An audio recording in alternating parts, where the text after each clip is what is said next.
Motivos existen para conocer dicha historia, que hasta nuestros días no ha terminado, cuyas causas sobran y más las opiniones. Es de ello que los invito a que conozcamos juntos una de las batallas más dramáticas de la Guerra Fría, adentrándonos en lo profundo del mar Caribe.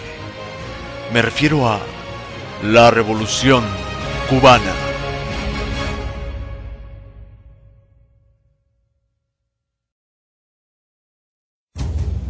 Todo este conflicto inicia desde 1898, con Estados Unidos de América, quien ocupa militarmente a Cuba para la extracción de tabaco y azúcar. Además, establecían tener derecho en intervenir en asuntos internos. Tal situación fue posible gracias a un personaje llamado Fulgencio Batista, que desde 1933 mantenía el poder, el control de la libertad de expresión y la corrupción. Se mantuvo oculto en la sombra y otorgó la presidencia a distintos hombres, hasta que en 1940 se hizo cargo del gobierno. Legalizó el Partido Comunista Cubano e introdujo una serie de reformas financieras. Su mejor aliado continuó siendo el gobierno estadounidense, al que permitió el uso de sus bases militares durante la Segunda Guerra Mundial. Batista fue sustituido por Grau de San Martín y partió de Florida, donde escribió Sombras de América. En 1948 regresó a Cuba y fue elegido senador, donde preparaba su candidatura a la presidencia del país para las elecciones de junio de 1952. Antes de esta fecha protagonizó un golpe militar, tras el cual disolvió el Congreso, suspendió la Constitución de 1940 e ilegalizó todas las formaciones políticas.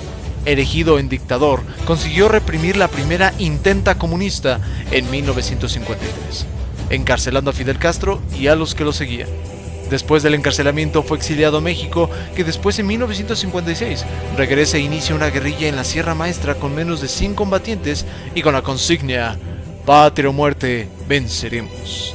Ernesto Guevara, conocido como el Che Guevara, un médico argentino que se unió con Castro en México e inició la conquista del resto del territorio con 148 hombres. Los guerrilleros lograron derrocar al dictador con el apoyo de diversos sectores de la sociedad cubana, y todo esto debido a la impopularidad del gobierno de Batista. En 1957 comenzó la guerrilla comunista hasta el exilio de Fulgencio Batista. El movimiento revolucionario estuvo dirigido por Fidel Castro hasta el 1 de enero de 1959, donde ocuparon la capital de Cuba, llamada La Habana, y exiliaron a Batista. Al tomar el poder, Castro inició una política de cambio social, incremento de salarios, ambicioso programa de educación y salud, nacionalización de grandes empresas, etc. Ya en la década de 1960, Cuba se convirtió en la mayor preocupación de Estados Unidos porque representaba un enclave soviético en su zona de influencia. Estados Unidos acusó a Cuba de comunista y le impuso un embargo comercial. Estados Unidos ordenó a la CIA que organizara atentados para asesinar a Castro, rompió relaciones con la isla y maniobró para que fuera expulsada de la Organización de los Estados Americanos.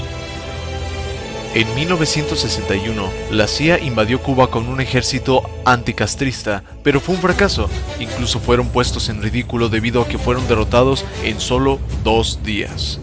Después de esto, Castro declaró que Cuba era un país meramente comunista. La Unión Soviética se dio cuenta de la situación y la tomó como una gran oportunidad de desafiar a su rival, y ofreció apoyo político y económico a Cuba. La crisis de los misiles. El 14 de octubre de 1962, un avión de reconocimiento norteamericano fotografió silos para albergar misiles nucleares de alcance medio en Cuba. La Unión Soviética solo quería impedir una nueva invasión a su aliado cubano y equilibrar el peligro nuclear entre las potencias. En 1962, Estados Unidos superaba por mucho la cantidad de artefactos nucleares con una proporción de 17-1. La Unión Soviética mandó los misiles por barco a la isla, pero Kennedy impuso un bloqueo naval para impedir esa acción. Para el 24 de octubre, los barcos soviéticos se acercaron a los estadounidenses y por ende las fuerzas nucleares de Estados Unidos se pusieron en alerta máxima. Pero no ocurrió nada. Es de ahí la frase de "aquí no pasa nada". 2 días después, el 26 de octubre de dicho año, Khrushchev envió una carta a Kennedy donde aceptaba retirar los misiles a cambio de la promesa de que Estados Unidos no invadiera Cuba. Al día siguiente, por medio de otra carta, demandó el desmantelamiento de los misiles de la OTAN de Turquía.